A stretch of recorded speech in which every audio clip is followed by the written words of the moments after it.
नातं ज्याला आपण राखी पौर्णिमा म्हणतो, त्या सणाचं औचित्य साधून आमचे बंधू आणि आमचे सहकारी डॉक्टर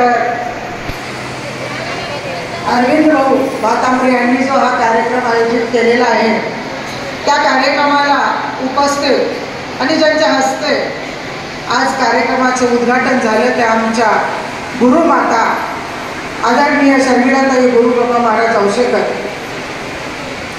या कार्यक्रमाला उपस्थित आदरणीय आमच्या सहकारी प्रज्ञाताई वाघमारे, लातूर आलेल्या माझ्या माजी महापौर आणि शहर अध्यक्ष आदरणीय स्मिताताई,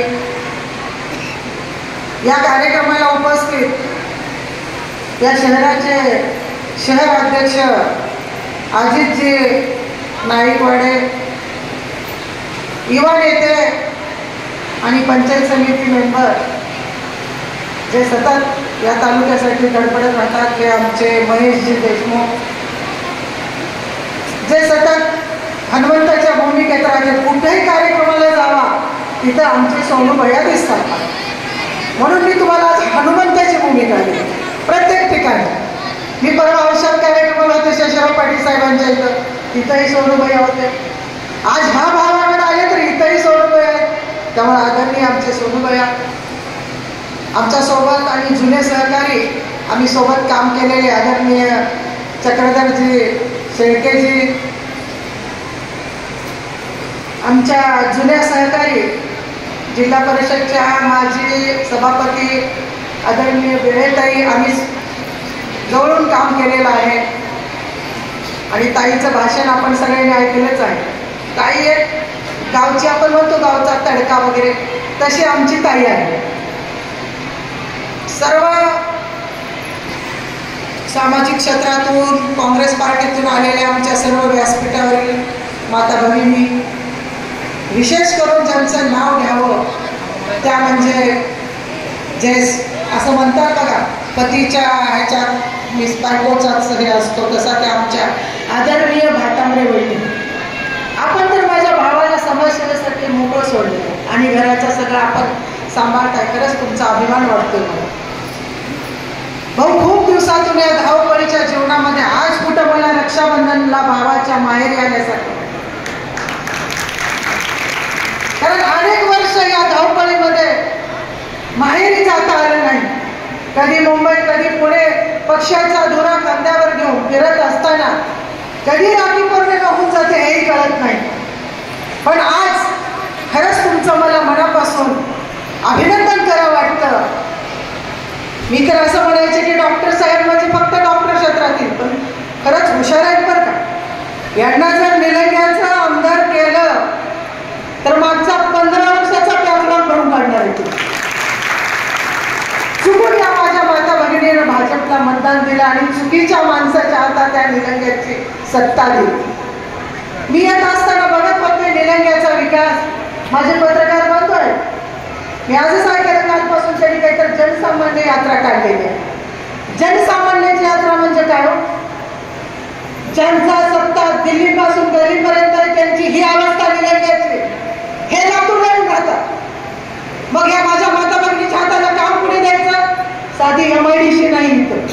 बरोबर आहे माझं म्हणणं? ठीक आहे, बहीण भावाचा सण आहे, पण माझ्या गरीब बहिणींना काम तरी हाताला मिळालं पाहिजे. आज शेतकरी महागाईने आत्महत्या करतोय, या माझ्या महिला भगिनी सगळ्या रोजी रोजगार करणाऱ्या ग्रामीण भागातल्या आहेत. आम्ही खुश झालो. किती महिलांच्या खात्यावर 1,500 रुपये आले तर मला हात करून सांगा. निलंग्या तालुक्यातल्या किती महिलांच्या खात्यावर 1,500 आले? थोडा हात करा माझ्या भगिनीवर. बस 10-15 हात मला दिसत आहे. हे काय यांच्या बापाचे दिले नाहीत, लक्षात ठेवा.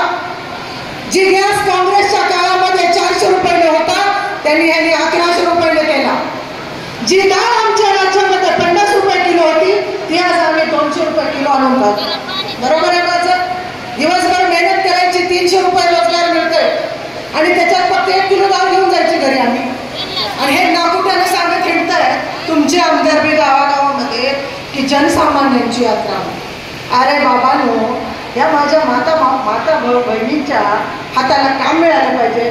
आणि दिल्लीत तुमचं सरकार आहे, महाराष्ट्रात आहे ना मोठे कारखाने इथं निलंगा शहरामध्ये, 50 किलोमीटर लातूरला जाऊन काम करायचं काय या लोकांनी? काय दुसरा यांच्या हाताला? शेतीशिवाय काय उद्योग आहे? काहीच नाही. बघा हे फसवं सरकार आहे. 1,500 रुपये फक्त उद्याच्या निवडणुका डोळ्यासमोर ठेवून दिलेली तुम्हाला भेट आहे. ती पण माझ्या आता एक 10-15 महिन्यांनी हात केला. 2-3 महिन्यांनी निवडणुका संपल्या की 1,500 रुपये मिळणार नाही, ते लक्षात ठेवा. ही फसवी योजना आहे फक्त तुमचं मतदान विकत घेण्यासाठी. परंतु माझी माता भगिनी खूप हुशार असते. भावांना ठीक आहे आपल्याला 1,500 रुपये दिले, आता इथे 2,000 महिने असतील, बरोबर. खरं तर तुमचं कौतुक केलं पाहिजे. तुम्ही या 2,000 महिलांना बाहेरची साडी आज देताय, खरंच तुमचं मनापासून कौतुक करते. कारण माझ्या माता भगिनींच्या डोळ्यातलं पाणी मी मला बघत होते. तुम्ही बोलत होता आणि या भगिनी माझ्या कुणाला भाऊ नसेल कोणी काही त्याची सुद्धा तुम्ही भरून काढली. हे मला या निमित्तानं खरंच तुमचं कौतुक करावं तेवढं कमी आहे. आणि अरविंद भाऊ, आपला भाऊ एका बहिणीचा आशीर्वाद घेण्यासाठी तिच्या सासरी जात असतो, पण तुम्ही त्रास 2,000 बहिणी आणल्यात तुमच्याकडे. त्यामुळे तुम्हाला एवढे आशीर्वाद आहेत. घाबरू नका, कामाला लागा. उद्याचे तुम्ही आमदार असताल हे निमित्त आपल्याला सांगते. दुसरी गोष्ट, आज इथं महिलाच आहेत खूप. एक स्त्री दोन्ही घराचा उद्धार करत असते. पुरुषांना काय नसतं. आमच्या बहिणीला माहित आहे, घरी गेल्यानंतर पुरुष म्हणतो जेव्हा झालं का, झालं का तयार. पण या महिलांना